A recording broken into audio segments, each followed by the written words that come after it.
Belə bir sual paylaşmışdıq. Hüquqi analogiya ilə bağlı bir mətin və ona aid suallardır.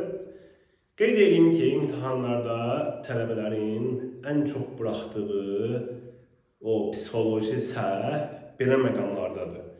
Hüquqi analogiya sözünü görür, deyir ki, mən bu məcəllələri falan mən bilmirəm, mən necə bunu çözəcəm. Əslində burada qorxulu heç bir şey yoxdur. Əvvəlcədən onu deyim ki, imtahanlarda artıq illərdir ki, məcəllələrdən, qanunlardan, fərmanlardan, konstitusiyadan bir cümlə, iki cümlə verilir, mətin sualı kimi.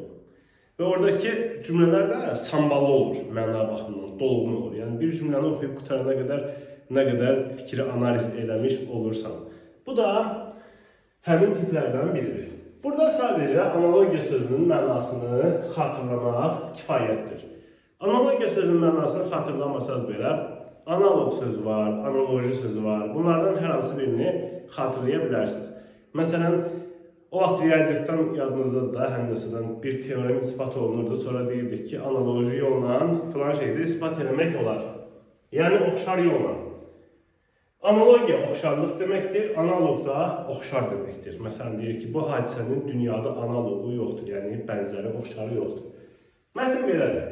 Hüquqi analogiya, baxılan məsələni birbaşa tənzimləyən konkret hüquq normasının, qanunun olmadığı hallarda oxşar münasibətləri tənzimləyən normalardan və ya hüququn ümumi prinsiplərindən istifadə edilərək problemin həll olunması üsuludur. Bu, hüquqda olan boşluqları aradan qaldırmaq məqsədi daşıyır. Hüquqi analogiyanın tətbiqi üçün əsas şərtlər: 1. Tətbiq olunan məsələ ilə bağlı qanunvericilikdə boşluq olmalıdır. Yəni, bu boşluq olmalıdır ki, siz onu tətbiq edəsiniz. Birbaşa ona aid bir maddə varsa, nə gərək var bu analogiyaya? Bir də başqa bir norma ilə oxşarlıq tam və məntiqi olmalıdır. Yəni, təsadüfi, səthi bir oxşarlıq olmamalıdır. Tam məntiqi oxşarlıq olmalıdır.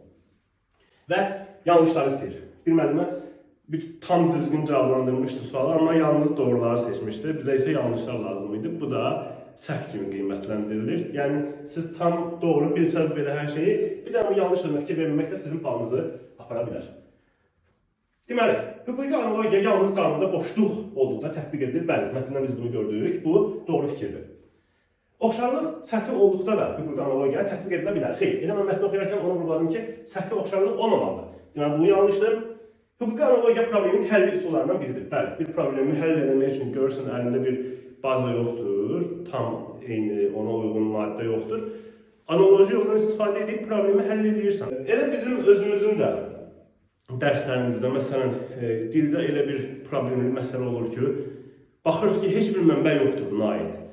Amma deyirik ki, bax, filan söz bunun sinonimidir. Bu söz üçün bu sözlər keçərlidirsə, bu fikirlər deməli bunun üçün də keçərlidir.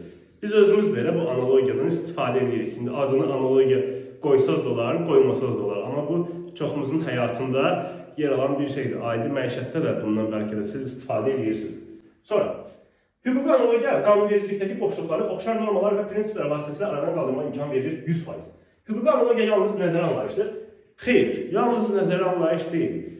Nəzəri və praktik sözləri nə deməkdir? Nəzəri yalnız, belə deyək də, oxuyursan, tətbiq eləmirsən, praktika isə onu tətbiq eləməkdir. Yəni, elə sahələr var ki, elə fikirlər var ki, o yalnız nəzəri olaraq mümkündür. Nəzəri olaraq sən onlar haqqında fikir yürüdürsən. Gedib, nə bilim, 5 milyon işıdır uzaqlıqdakı ulduzdan, suxur götürüb onu tətbiq eləmirsən haradasa. Nəzəri olaraq danışırsan ki, orada filan şeylər ola bilər. Amma və yaxud öz sahəmizdə də, məsələn, deyir ki, filankəsin nəzəri biliyi yaxşıdır, amma praktikada zəifdir. Məsələn, o bildiyini orada ötürə bilmir və yaxud da yadından çıxır həmin anda. Bax, belə bir şeydir. İndi biz gördük ki, praktikada da bunu tətbiq edirlər. Nəzəri, o yəni yazılan bir şeydir.